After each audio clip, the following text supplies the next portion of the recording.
Hello, AmosTheSTEMGuy here, just going through our teacher training program for LifeSTEM Academy teachers and anyone who wants to grow in their teaching ability. I'm going to be using two dimensions to this, so actually let's make it three dimensions. The first dimension has to do with understanding the laws of teaching using John Milton Gregory's book, The 7 Laws of Teaching. So we're going to use that as one of our main texts. This course can also be for students who want to be tutors. So maybe you're a college student and you want to improve your tutoring ability, this course will be helpful to you. Or if you're a teacher and you want to fine-tune your craft, this is for you as well. So we have the 7 laws of teaching. We have the first days of school, which is a great resource for just looking at some of the classroom management pieces and just how to be an effective teacher.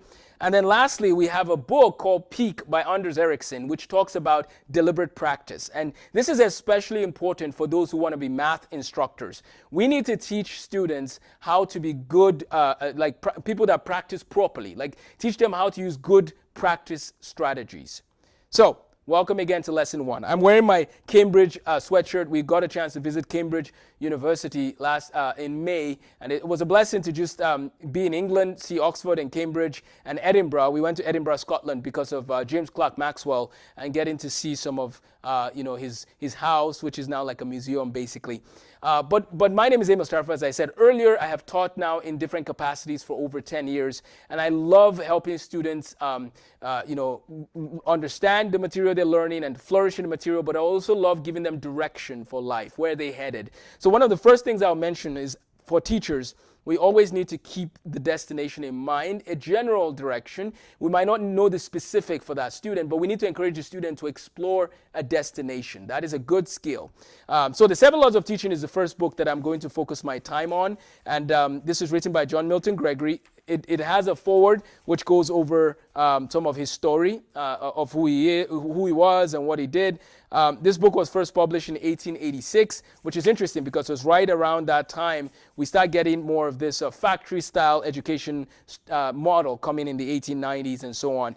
We need to recognize that every child is unique, and we need to use our tools to help that child to accomplish their potential, to get to their potential. So we should be very careful not to just make every child follow the same procedures for every class, but we need to ask, should you maybe take multiple science classes, multiple math classes, since you want to become an astrophysicist? It makes sense. Why don't you do that, right? So help children to become and grow, help them to grow in the gifts they have rather than just treating everyone as a assembly line product. So John Milton Gregory gives us some of the tools to be very good teachers, and I'm hoping that we can use these tools to inspire our students to be the best they can be. He was obviously named by parents familiar with and favorable toward the famous poet. So John Milton Gregory was obviously named by parents familiar with the favorable famous poet. Their son greatly emulated their love of letters in his lifetime. He was born in Sand Lake, Rensselaer County, New York, on July 6, 1822. As with most students of the time, he was educated in locally begun and controlled schools, but he also excelled in his studies and became a school teacher himself at a ripe age of 17. In 1841, he began a pursuit of the law profession by attending the Union College in New York, a Union College in New York. He practiced law for 2 years. He grew disenchanted with it. Being a Christian, perhaps Gregory wanted to do more active Christian service. In any case, he began a Baptist clergyman, or he became a Baptist clergyman somewhere in the East. Once again, however, this was not a perfect fit. His ability to teach young people won out, and by 1852, he found himself appointed to the superintendency of a classical school in Detroit, Michigan. So, Dr. Gregory's skills in teaching as well as administration were noticed by many of his peers, and he also advocated for their interests. He wrote for and was otherwise involved with the State Teachers Association, as well as being a founding writer of the Michigan Journal of Education in 1854. This gained him further recognition, and in 1858, he was recognized to be or elected to be the state superintendent of public instruction in Michigan. So this is part of his background, and there's more information that comes there. The 7 laws of teaching, though, let's dive in here. So Dr. Gregory, a gifted Christian man and teacher, left behind this wonderful text that would serve to benefit many teachers, and that's part of what we're using with our teachers today. The Association of Classical Christian Schools use this as a wonderful resource in training or for their teachers to review. So let's go ahead and look at what some of these laws are, and then we will go from there. This foreword was written by Tom Garfield, who is the superintendent of Logos School. Okay, introduction. Let us, like the master, place a little child in our midst. Let us carefully observe this child, that we may learn from it what education is. For education in its broadest meaning embraces all the steps and processes by which an infant is gradually transformed into a full-grown and intelligent man.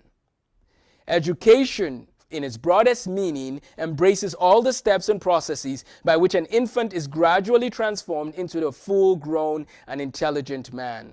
Let us take account of the child as it is. It has a complete human body with eyes, hands, and feet, all the organs of sense, of action, and locomotion, and yet it lies helpless in its cradle. It laughs and cries, and it feels and seems to perceive, remember, and will. It has all the faculties of the human being, but is without power to use them, save in a merely animal way. Very interesting way to get us going into the topic.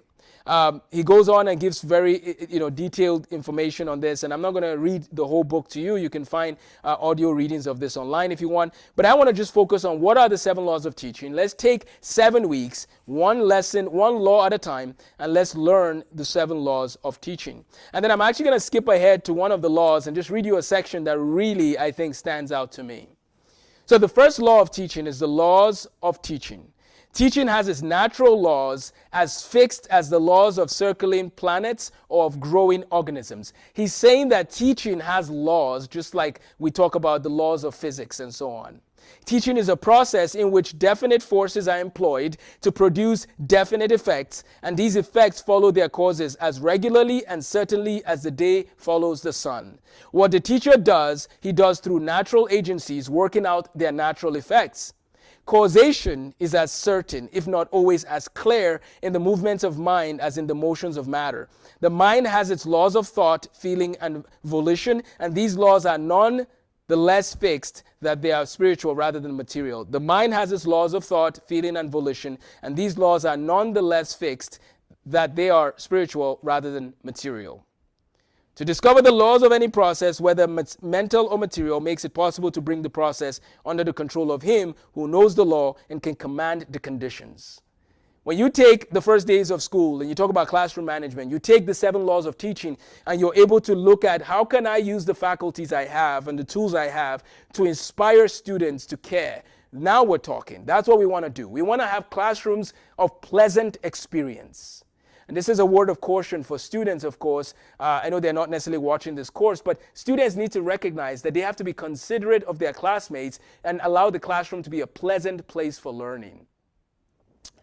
I highly recommend that schools have an assistant in classrooms, especially in middle school, where some of the kids are just wondering, why am I here? What's the point of all of this? And that assistant can maybe help take students out of the classroom and help them learn the importance of learning to listen to a teacher, being respectful, and so on and so forth. I'm not saying children should sit at a desk for 10 hours on end, but I am saying that there needs to be an element of respect that the student has for the teacher. So teachers, we need to expect our students to respect us. We need to do play our role in teaching well, but respect needs to be a part of the equation. Because students can know all the facts, but if they don't have respect for their teachers, that's a problem. I want to fast forward to a section of the book that I think is very dear to my heart because he talks about apathy. And I want to just talk about this as one of our lessons. The law of the learner, there's a section. So, we're going to go through the book. We're going to have different strategies that we will be sharing with teachers throughout the year. But let's talk about the hindrances to attention. The 2 chief hindrances to attention are apathy and distraction.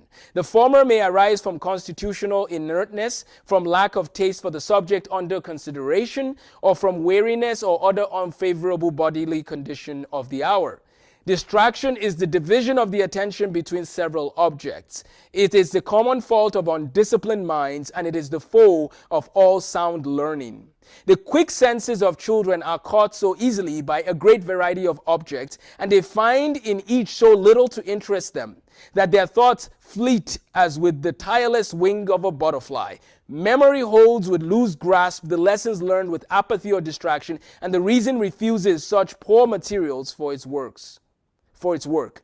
If the apathy or distraction come from fatigue or illness, the wise teacher will not attempt to force the lesson. That is so important. If there's apathy or distraction that comes from fatigue or illness, the wise teacher will not attempt to force the lesson. Isn't that interesting? That there are times where it's not ideal to teach the material that might be in front of you if the person you're trying to teach is tired and there's fatigue or they're sick, right? Better to let it go for the time and share and lift up the student by a kindly sympathy, diverting and getting them, giving them some unexpected talk or story or leaving them to rest in quiet. That's okay to do. So, it is important that we help our students to get good rest. This leads me to talk about the technology declaration document that LifeSTEM Academy has. It is so important for families to make sure that their students are going to bed on time. Students need to go to bed on time and rest well so they can wake up the next day and go to school and give their best. We highly discourage that students have phones in their rooms. Having a phone with unlimited data in their rooms, especially at night, but generally speaking, honestly, they don't need to be taking smartphones everywhere they go. Students need to build their social skills, interacting with other people. They need to spend time talking to people, building skills, using their talents and abilities, serving their communities. And so at LifeSTEM Academy and the schools that we start, we don't want people to have smartphones during the day. We don't want to see their smartphones. We want them to focus on being with other people. We don't want to see their smartwatches. We want them to focus on being with other people. These are some things that we need to implement in order not to have tired students, right? We can at least eliminate that problem. I will be going over more rules and laws of teaching. I think that John Milton Gregory's book is just a wonderful resource. So teachers, thank you for joining me on this journey. We have a lot more to cover as we study together, but I just wanted to try and bring some of the lessons to light and then explain how we can implement them in our classrooms. Students should respect their teachers. Students, we need to do our best to address apathy. And if it's coming from a place of fatigue or illness, of course, we might have to take a break from teaching. But if it's coming from a place of disinterest and distractions, we need to train our students to have disciplined minds. So time management is very important. We need to integrate that in our teaching in helping students to learn how to manage their time well.